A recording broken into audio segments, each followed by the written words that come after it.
పేరుకి షహబాజ్ షరీఫ్ పిఎం కానీ మొత్తం నడిపించేది మొత్తం chief of army staff, ISI chief, వీళ్ళే నడిపిస్తారు పాకిస్తాన్ మొత్తంలో. సో వీళ్ళు ఇన్ని తట్టుకుంటున్నారు ఈ టైంలో ఇంటర్నల్గా. ఇలాంటి టైంలో వాళ్ళందరూ వాళ్ళ కంట్రీని యునైట్ చేయాలి అంటే హిందూస్కి అగేన్స్ట్గా మనం వెళ్ళాలి, హిందూస్ని మనం చంపాలి. సార్ ఇప్పుడు మీరు అన్నట్టు హిందూకి వ్యతిరేకంగా చంపారు, పాయింట్లు ఇప్పి చూపించి మరి లేదా పురాణం చదవని వాళ్ళకి వెంటపడి మరి చంపారు. అవును, కానీ ఒక గుర్రం నడుపుకొచ్చిన ముస్లింలు కూడా చంపారు. నాకు తెలిసిన ఇన్ఫర్మేషన్ ప్రస్తుతానికి ఏంటి అంటే, చూడండి at the end Kashmiri survive అయ్యేది దేని మీద, టూరిజం మీద. నేను ఇందాక చెప్పినట్టు. సో చాలా మంది టూరిజంలో ఎవరైతే ఉన్నారో కాశ్మీర్లో, they are really nice to people who visit there, ఎందుకంటే అది వాళ్ళ లైవ్లీహుడ్ కాబట్టి. సో నాకు తెలిసిన ఇన్ఫర్మేషన్ ఏంటి అంటే, ఈ గుర్రం అతను ఎవరైతే ఉన్నారో అతను ఈ ఇష్యూ జరుగుతున్నప్పుడు ఆ రైఫిల్ స్నాచ్ చేయడానికి ట్రై చేశాడు టెర్రరిస్ట్ దగ్గర నుంచి. సో అతన్ని కూడా అందుకని చంపేశారు. సాధారణంగా మీరు చెప్తున్న ఆ ప్లేస్ మనం స్విట్జర్లాండ్, ఇండియన్ స్విట్జర్లాండ్ అంటాం. నేను కూడా వెళ్ళా. అక్కడ నూడిల్స్, మంచి గావా, ఇంకొక అవన్నీ కూడా బంద్ ఉన్నాయండి. మంచి క్వశ్చన్ అడిగారు. ఇంకొకటి నాకు తెలిసిన ఇన్ఫర్మేషన్ ఏంటంటే, రాత్రికి రాత్రి చాలామంది అక్కడ చాయ్ వాళ్ళు కానివ్వండి, లేకపోతే అక్కడ చిన్న చిన్న ఏవో ఒక బిజినెస్ చేసుకున్న వాళ్ళు ఎవరైతే ఉన్నారో వాళ్ళు రాత్రికి రాత్రి గాయమైపోయారు. వాళ్ళు పనికి రాలేదు next day. So somewhere locals also కొంతమందికి తెలుసు నెక్స్ట్ డే ఇలాగేదో పెద్దది జరగబోతుందని. ఎందుకంటే ఇలాంటివి నేను కాశ్మీర్లో డే టు డే బేసిస్ నేను చూసేవాడిని. ఎప్పుడైతే ఎక్కడన్నా ఏదైనా ఇన్సిడెంట్ జరుగుతుంది అంటే మాకుండే ఫస్ట్ ఇండికేషన్ రోజు రెగ్యులర్గా కనిపించే విషయాలు కనిపించకపోవడం. That is the first indication. అంటే ఇప్పుడు మీకు ఒక ఏరియాలో 10 కొట్లు ఉన్నాయండి, రోజు ఓపెన్ అవుతాయి, రోజు అక్కడ బిజినెస్ నడుస్తుంది. ఒక్కసారిగా మీరు ఒకరోజు మార్నింగ్ వెళ్ళగానే 10 కొట్లు 10కి 10 బంద్ ఉన్నాయి అంటే ఏదో జరగబోతుంది అని చెప్పి. సో నెక్స్ట్ టైం కూడా ఇలాంటివి ఏమన్నా ఉంటే, నేను ఇందాక మీరు చెప్పినట్టు ఇక్కడ చేంజ్ అనేది రావాలి అంటే army, navy, air force, these people are doing it for the last 75 years. Change ఎప్పుడు వస్తుంది అంటే కాశ్మీరీ లోకల్ ఎప్పుడైతే వాళ్ళు వీళ్ళకి సపోర్ట్ చేయడం ఆపేస్తారో అప్పుడే వస్తుంది. కానీ ఇప్పుడు మీకున్న ఇన్ఫర్మేషన్ ప్రకారం మరొకసారి దాడి జరిగే అవకాశం ఉందంటున్నారు, వాస్తవం? చూడండి, కొంతమంది ఇంకా ఆల్మోస్ట్ 1500 మంది OGWs అంటాం మేము, ఆన్ గ్రౌండ్ వర్కర్స్. అంటే మీరు సివిల్ భాషలో స్లీపర్ సెల్స్ అని అనుకోవచ్చు. 1500 మందిని డిటైన్ చేశారు. 1500 మందిని డిటైన్ చేయడం అంటే చిన్న విషయం కాదు. 1500 మందికి ఎన్ని జైల్స్ కావాలో మీరు ఆలోచించండి.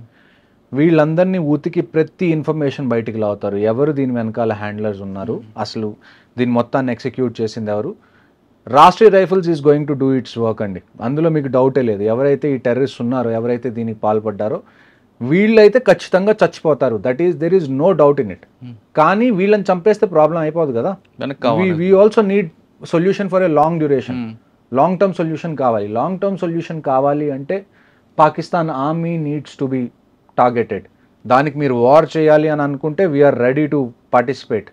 మీరు ఒక్కసారి గో హెడ్ ఇవ్వడమే మీ చేతిలో ఉంది. అచ్చా సార్, ఈసారి వాళ్ళు అటాక్ చేస్తున్నప్పుడు డిజిటల్ ఎక్కడ కూడా డిజిటల్ సిగ్నేచర్ లేదు కాబట్టి మన ఇండియన్ ఆర్మీ ఫెయిల్ అయింది.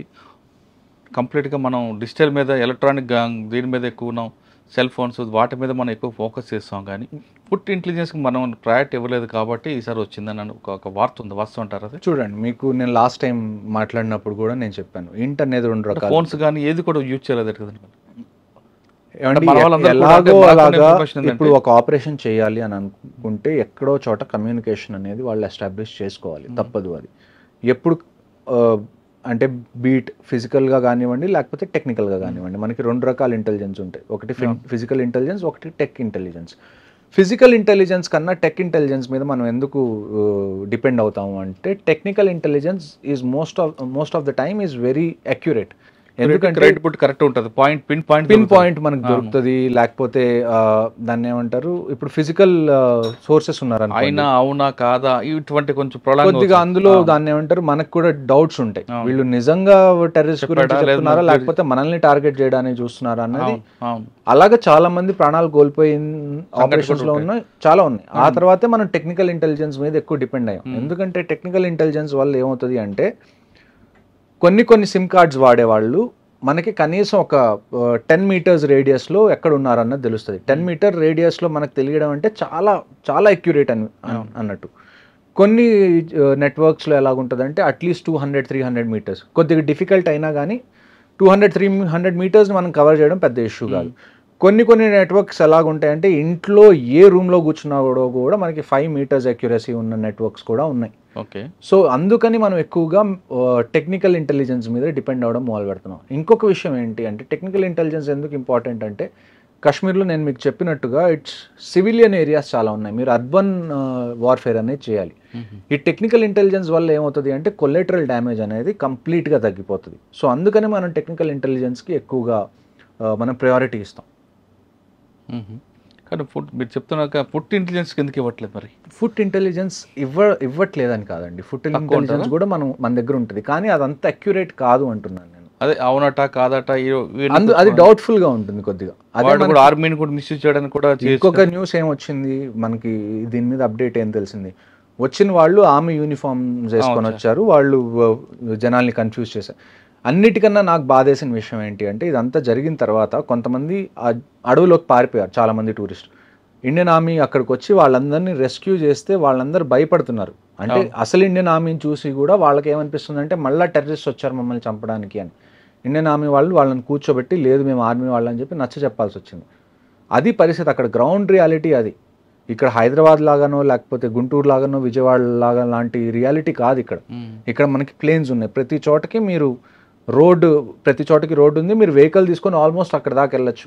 కానీ కాశ్మీర్ అలా కాదు, టెరైన్ పరంగా కూడా మనకి చాలా ఛాలెంజింగ్, ఆ తర్వాత క్లైమేట్ పరంగా కూడా మనకి చాలా ఛాలెంజింగ్గా ఉంటుంది.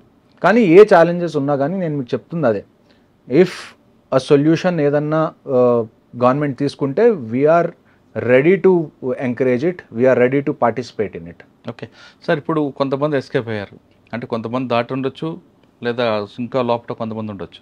మరొకసారి అటాక్ చేసే అవకాశం ఉందంటే కేవలం పెహల్గాం కాకుండా మిగతా ఏరియాలు ఆ తర్వాత కూడా ఇప్పుడు 2 ఆపరేషన్స్ జరిగినాయండి. ఆ తర్వాత కూడా నేను అదే చెప్తుంది, కాశ్మీర్లో ప్రతిరోజు ఏదో ఒక సెక్టర్లో ఆపరేషన్ అనేది జరుగుతుంది. బారాముల్లాలో నిన్న 2 మనం చంపేశాం, టెర్రరిస్ట్ని ఎంటర్ అవుతున్నప్పుడు బారాముల్లా సెక్టర్లో. ఇవాళ ఉదయం నుంచి మళ్ళీ ఇంకొకటి ఆపరేషన్ స్టార్ట్ అయింది ఉదంపూర్ దగ్గర బసంత్ నగర్లో. అందులో పారా ఎస్ఎఫ్ సోల్జర్ కూడా మళ్ళీ ఒక ఆయన ఇవాళ చనిపోయారు. నిన్న జరిగిన 22న జరిగిన అటాక్లో హైదరాబాద్కి చెందిన ఐబీ ఆఫీసర్ చనిపోయారు. ఆ తర్వాత ఒక Indian navy officer lieutenant Vinay అని, ఆయనకి గట్టిగా ఒక వారం రోజులైంది మ్యారేజ్ అయ్యి హనీమూన్ మీద వైఫ్తో కలిసి అక్కడికి వెళ్ళారు, ఆయన చనిపోయారు. So every drop of blood there will be a revenge. అంటే ఇప్పుడు చనిపోయిన 26 మంది ఉన్నారండి, చంపిన 4 ఉన్నారు. ఆ 4 మనం చంపుతామా లేదా వాళ్ళని? ప్రతి ఒక్కళ్ళు, 4 కాదు, ఈ 4కి ఎవరైతే సపోర్ట్ చేశారో, ఈ ప్లాన్ ఎవరైతే వేశారో, దీన్ని ఎవరైతే ఎగ్జిక్యూట్ చేశారో, వీళ్ళకి లాజిస్టిక్ సపోర్ట్ ఎవరిచ్చారో ప్రతి ఒక్కళ్ళు. ఇజ్రాయెల్ చేసిందండి, ఇజ్రాయెల్ లాంటిది ఏం చేసింది, గాజాకి వెళ్ళింది, ఎవరైతే సపోర్ట్ చేశారో వాళ్ళందరినీ చంపేసింది. రష్యా యుక్రెయిన్ మీదకి వెళ్ళింది, మనం ఎందుకు వెళ్ళలేం? మన మీద కోర్టులో కేసు వేస్తారు, ఇంటర్నేషనల్ కోర్ట్ ఆఫ్ జస్టిస్లో ఏనివ్వండి. కోర్టు కేసులు మీరు సివిల్లో చూస్తారు కదా, ఎన్ని రోజులు నడుస్తాయి కోర్టు కేసులు? సంవత్సరాలు నడుస్తాయి, నడవనివ్వండి.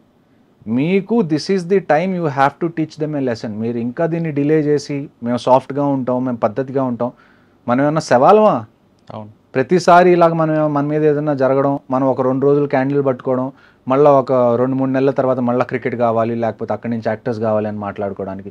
At least this time take a stand. ఎందుకంటే ఈసారి జరిగింది ఆర్మీ మీద కాదు, మనకి పుల్వామా జరిగింది. పుల్వామా ఎవరి మీద జరిగింది? ఆర్మీ మీద జరిగింది, సిఆర్పిఎఫ్ మీద జరిగింది. బట్ దిస్ టైం ప్రజల మీదకి వచ్చింది. ఎవరి దగ్గర అయితే ఒక వెపన్ లేదు, ఎవరికైతే ఏ ఇంటెన్షన్ లేదు మీతో గొడవపడాలనుకున్న వాళ్ళ మీద, ఎవరి దగ్గర అయితే దాన్ని ఏమంటారు శక్తి లేదో వాళ్ళ మీద మీరు శక్తిని ప్రదర్శించారు. ఇప్పుడు మీ మీద శక్తి ఉన్న వాళ్ళు ప్రదర్శిస్తే ఎలా ఉంటుందో మీకు తెలుస్తుంది ఈవెన్చువల్గా. ఓకే సార్, ఫైనల్గా చెప్పండి, బయటకు వచ్చారు మీరు రిటైర్ అయిపోయి వచ్చిన తర్వాత, ఈ ఇన్సిడెంట్ వినగానే మీ రక్తం బాయిల్ అయిందా? మరొకసారి వెళ్దాం అనిపించిందా? ఖచ్చితంగా నేను మీకు ఇందాటి నుంచి అదే చెప్తున్నాను, if war is the only solution now, మాకు ఫోన్ కాల్స్ లెటర్స్ రావాల్సిన అవసరం కూడా లేదండి. We are in the reserve list, we will be there the next morning. మేము రిపోర్ట్ చేస్తాం మా రెజిమెంట్స్కి, మీరు డెసిషన్ తీసుకోండి, వీఆర్ రెడీ.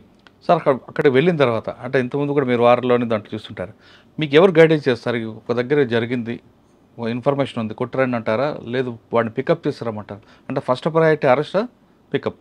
ఇలాంటి విషయాలు జరిగినప్పుడు అరెస్ట్ అనేదానికి ఎవరు మీరు నన్ను పర్సనల్గా అడిగితే అండి, నేను అరెస్ట్ చేయాలి అంటాను. ఒకసారి చంపేయాలి, ఒకసారి some times death is kindness. ఒకడిని చంపేస్తే మనం వాడి మీద జాలి చూపించినట్టు అర్థం ఇలాంటి వాళ్ళని. నన్ను అడిగితే ఈసారి వీ షుడ్ అరెస్ట్ దెమ్.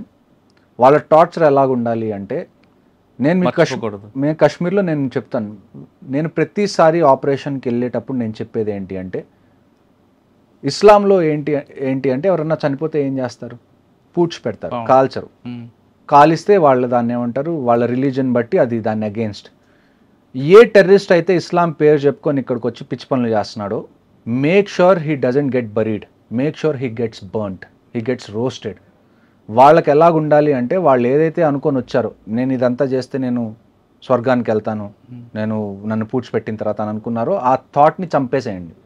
నేను ఇప్పుడు కూడా అదే చెప్తున్నాను, ఎవరైతే వీళ్ళు ఉన్నారో నన్ను పర్సనల్గా అడిగితే killing them is not the answer. వాళ్ళని నుంచోబెట్టండి.